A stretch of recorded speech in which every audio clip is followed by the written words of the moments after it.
The current leader of the Shiar Empire is Xandra Neramani, created from the genetic material of Charles Xavier and Lilandra Neramani. But is she the rightful heir to the throne? Most of the time, the title of the Shiar Majestor or Majestrix is kept in the family, but blood is not everything when it comes to ruling the Shiar. Deathbird was in line to take the throne, but killed a younger sister and was stripped of her title and banished from her homeworld. After Deathbird's brother Dakin almost destroyed the universe, Lilandra fought against her brother and saved the universe. Araki, one of the counselors to the sitting Majestor or Majestrix, said even with no other heirs to the throne that he knew of, it would take time for the rest of the Empire to recognize the legality of Lilandra taking the throne. So there's more than just being part of the royal family when it comes to ruling the Empire. Vulcan was able to take the throne by conquest and, at least in his mind, through marriage. After him, Gladiator was encouraged by a few to take the throne on the strength of everyone likes you well enough and we don't really have anyone better that we know of. There was at least one member of the Neramani clan still alive, Lilandra's uncle, who didn't want the throne. Again, blood isn't everything when it comes to ruling.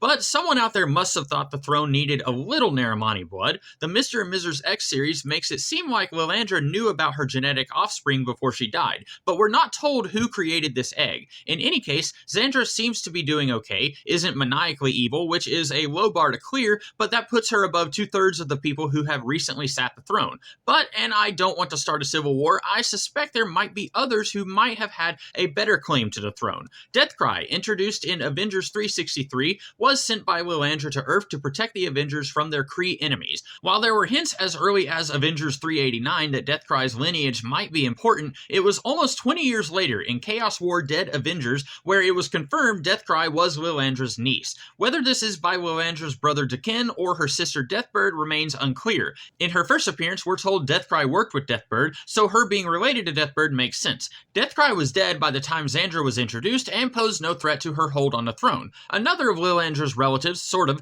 is Adam X, the Extreme, introduced in X-Force Annual 2, written by Fabian Nicieza. Just a couple of months before Adam X was introduced, Nicieza also wrote X-Men 23, where Mr. Sinister infamously referred to Scott's brothers, plural. At this time, the consensus was that Scott had one younger brother, Alex. Later, in a Captain Marvel miniseries, also by Nicieza, we're told Adam is the son of Dakin. This is later further amended in X-Men Legends 1 and 2, set after X-Men 39, which reveals Adam is the genetic offspring of Dakin and Catherine Summers, kind of making him one of the Summers brothers after all. At the end of X-Men Legends 2, Oracle, a telepath of the Shiar Imperial Guard, agrees to Adam's plan to wipe the minds of Adam, his brothers, and Corsair, removing any knowledge of Adam's true heritage to keep them safe from Shiar politics. Since the X-Men had Eric the Red and his minions in custody, and in the Captain Marvel miniseries, Eric the Red is the one who told Adam of his connection to Dakin, I can only assume these issues of X-Men Legends are set after this Captain Marvel miniseries, and that Oracle didn't just mess with the minds of the heroes, but also removed any memories of Adam from Eric the Red as well.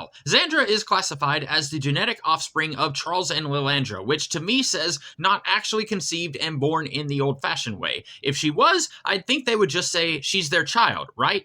But since we haven't heard of any riots because of the circumstances of her birth, it seems that's not a big deal when it comes to being Majestrix or Majestor, which means Adam, also described as the genetic offspring of a former Shiar Majestor, one who was still alive when Xandra's egg was created, if my math isn't wrong, might have had a higher claim to the throne than Xandra did. As soon as Lilandra died and everyone was looking for someone to take the throne, if Adam had somehow regained his memories and came forward, claiming to be related to the guy who nearly destroyed the universe might not win you any popularity contest, which does hold some merit in Shiar politics. Then we have Slipstream and Lifeguard, two mutant siblings introduced in Extreme X-Men 6. Their father is an Australian crime lord. In issue 13, Lifeguard mutates further, showing Shiar features. You might think with Lifeguard's ability essentially being to adapt to whatever the situation calls for, that these Shiar features are a camouflage meant to save her life. The team is dealing with interdimensional invaders, and when some of them think they see a royal Shiar on deck, they don't immediately attack. So it's possible she's not half Shiar, and this is just meant to protect her like her powers do any other time. But in Extreme X-Men 18, after the dangers pass, Heather still retains her Shiar looks, and Jean and Logan both seem to think, yeah, she's definitely Shiar. Even with how much the X-Men have interacted with the Shiar over the years, I'm not sure what makes Jean Jean thinks she's an expert on Shiar markings. So you might disregard what Jean thinks and say, okay, I buy that she's half Shiar, but we don't know she's royal. Before the events of Giant Size X-Men issue 1, Eric the Red had a Shiar base hidden on Earth, with Shiar ladies working there. Maybe one of them got with Mr. Cameron and produced some kids. But in Extreme X-Men issue 10, Sage is looking at an entry from one of Destiny's diaries, and well, this looks like Deathbird to me. The language here certainly evokes space, the Shiar, and if we can be a little loose with our translation, Deathbird brings war whenever she shows up. So this almost certainly confirms Heather is half Shiar and is a royal. If this is true,